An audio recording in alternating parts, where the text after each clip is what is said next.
बिस्मिल्लाहिर्रहमानिर्रहीम। अस्सलाम वालेकुम। मेरा नाम आयशा चौधरी है और मैं आपकी खिदमत में हाजिर हूँ प्रोग्राम लजीज़ खानों के साथ। जैसा कि आपको मालूम है कि मेरा थीम है कि मैं बहुत जल्द, बहुत अच्छा, बहुत खुशनुमा, ग़िज़ाइयत से भरपूर और बहुत ही जल्दी से बनने वाला खाना लेके आऊँ और जो कि आप भी झटपट से घर में बनाएं और बहुत अपनी तारीफ़ें समेटें और अपने ग़िज़ाइयत से भरपूर खाना जो है अपने घर वालों को खिलाएं। तो आइए बिस अल्लाह का पाक नाम लेके शुरू करते हैं आज की डिश और मैं बताती हूँ आज मैं आपके लिए क्या लाई हूँ। आज हमारी डिश का नाम है मसालेदार चिकन।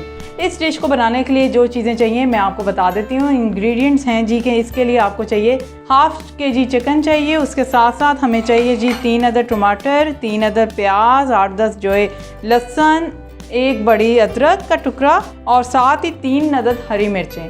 ये जो है ये मसाला चाहिए आपको मसालेदार चिकन को बनाने के लिए। और उसके बाद जो कि मैंने मसालेदार चिकन कहा है तो उसका मतलब है कि हमें लास्ट में भी कुछ मसालेदार चाहिए। तो हम मसाला तैयार करने के लिए या फिर आप कह दें कि क्यों हमें जो है लजीज सा मज़ेदार किस्म का मसाला चाहिए तो हम लास्ट में डालेंगे इसके साथ दम पर प्याज 2 अदद, 1 अदद टमाटर और 2 से 3 अदद हरी मिर्चें। ये हाफ़ kg चिकन के लिए ये रेसिपी बहुत ही इंग्रेडिएंट्स जो हैं इनफ हैं। अगर आपने इसकी ज़्यादा क्वांटिटी बढ़ानी है तो आपको अपने मसाला जात की क्वांटिटी भी को भी बढ़ाना पड़ेगा। अच्छा, साथ ही साथ हमें चाहिए जी ज़ीरा आधी चम्मच जो है सूखा धनिया पाउडर चाहिए, आधी चम्मच हमें गर्म मसाला चाहिए, थोड़ी सी हल्दी चाहिए, आधी चम्मच हमें पीसी हुई लाल मिर्च चाहिए और आधी चम्मच हमें कुटी हुई लाल मिर्च चाहिए और इसके साथ साथ हमें हस्बे ज़ायका जो है नमक चाहिए और थोड़ी सी काली मिर्च पाउडर भी चाहिए। ये हो गए इंग्रेडिएंट्स। मैं आपको बताती चलूँ कि इंग्रेडिएंट्स ये मैंने आपको जो सामने लाई हूँ वो हाफ़ kg चिकन के हैं। अगर आपने क्वांटिटी को बढ़ाना है तो आपको मसाले जात की क्वांटिटी को भी बढ़ाना पड़ेगा। तो मैं जो कि हाफ़ kg चिकन बना रही हूँ इस वजह से मेरे लिए मसाला जात जो है इनफ हैं। तो आइए अल्लाह का पाक नाम लेके शुरू करते हैं आज की रेसिपी।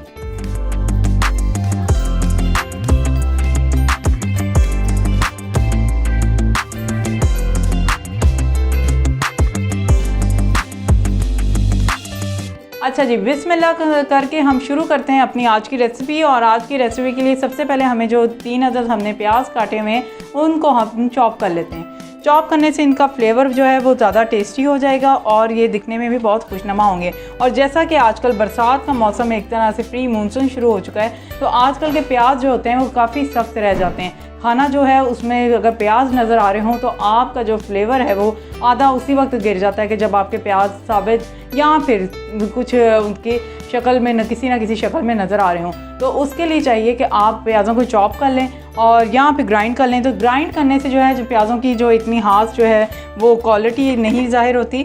चॉप करने से प्याज जो है वो ज़्यादा अच्छी क्वालिटी में नज़र आते हैं और वो अच्छी तरह से भुन भी जाते हैं। भुनाई के लिए और अच्छे टेस्ट के लिए हम जो है प्याज को चॉप कर लेते हैं। 3 अदद प्याज जो हैं हमने सबसे पहले लिए हैं, इनको हम चॉप कर लेते हैं।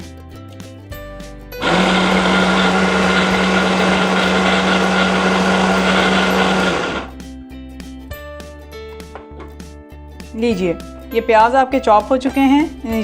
चॉप होने के बाद ये इस तरह से दिखेंगे ताकि ये देखिए ये चॉप हो चुके हैं। ये प्याज़ों की बहुत अच्छी सी शक्ल हमें मिल गई है जो कि हम चाहते हैं चॉप होके ऐसा नज़र आएँ और इसकी वजह से खाना जो है आपका बहुत जल्दी और अच्छा सा बन जाएगा।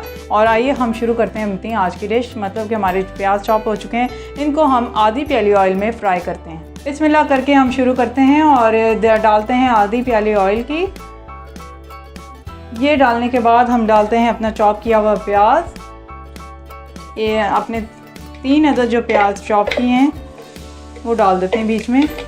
इन प्याज़ों को जब लाइट ब्राउन होने तक हम फ्राई करेंगे और फ्लेम जो है हमारा नॉर्मल होना चाहिए। मतलब ना बहुत ज़्यादा हल्का हो ना ही बहुत ज़्यादा तेज़ हो, ज़रा अच्छी तरह से ये इनकी भुनाई हो जाए, मतलब अच्छी तरह ये ब्राउनिश कलर में आ जाएँ तो समझ लीजिएगा आपके जो ये चॉप किए प्याज हैं वो रेडी हैं। अच्छा, जब तक ये प्याज आपके फ्राई हो रहे हैं और ये गोल्डन ब्राउन ना हो जाए उतनी देर तक इन्हें फ्राई करें और उतनी देर तक हम जो है रेस्ट ऑफ जो मसाला है उसको आप चॉप कर लें।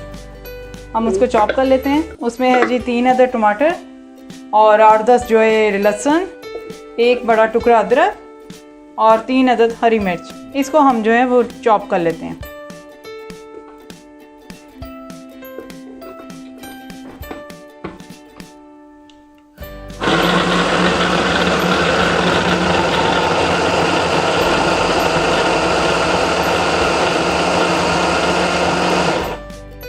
अच्छा जी, ये अब हमारा मसाला जो है वो चॉप हो चुका है और हमारा ब्राउन प्याज भी वो जो है वो गोल्डन ब्राउन होता जा रहा है। तो अब हम क्या करते हैं, इसके अंदर ये मसाला डाल देते हैं और साथ में चिकन डाल देते हैं और इसको थोड़ा सा भून लेते हैं। अच्छा जी, ये करने से बाद जब आप देख लें ये गोल्डन ब्राउन हो रहा है, इसके बाद हम ज़रा चिकन डाल लेते हैं। चिकन को थोड़ा सा ब्राउन कर लेते हैं, मतलब कि थोड़ा फ्राई कर लें। फ्राई करने से ये होता है कि चिकन जो है वो उसकी जो आपको कई लोगों को स्मेल आती है चिकन से या फिर किसी भी गोश्त के खाने से, तो वो जो है स्मेल जो है वो आप प्याज और ऑयल में जब डालेंगे तो वो स्मेल जो है ख़त्म हो जाती है। इसे अच्छी तरह फ्राई कर लें।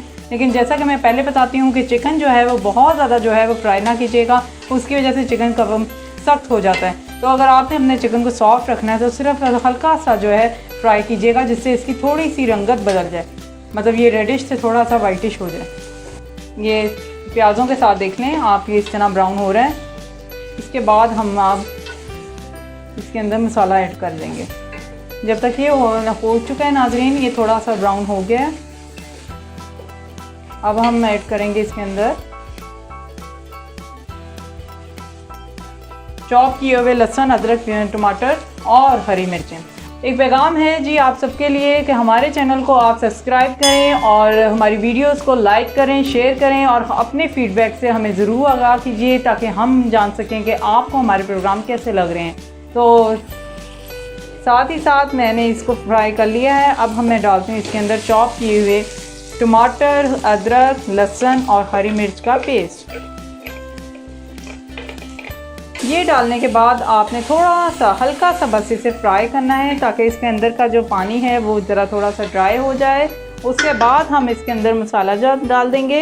ये होने के बाद हमने जो है अब इसके अंदर जो है मसाला जात ऐड करने हैं, मतलब कि गर्म मसाला जात और साथ ही साथ कुटी हुई लाल मिर्च, थोड़ी सी हल्दी, साथ में थोड़ा सा नमक।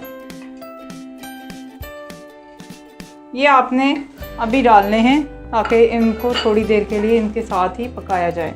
अब हम इसको थोड़ी देर सा पानी ऐड करके इसको गलने के लिए रख देते हैं जब तक ये चिकन गलेगा। उसके बाद ही हम बाकी जो है मसाला जात डाल के इसको फिनिश करेंगे। तो 10 से 15 मिनट के लिए हम इसे छोड़ देते हैं। अब हम ब्रेक पर जाने लगे हैं और ब्रेक पर जाने से पहले मैं आपको एक खूबसूरत पैगाम देना चाहती हूँ कि हमारे चैनल को सब्सक्राइब ज़रूर कीजिए, हमारी वीडियोज़ को लाइक कीजिए, शेयर कीजिए और अपने फीडबैक से हमें ज़रूर आगाह कीजिए। शुक्रिया।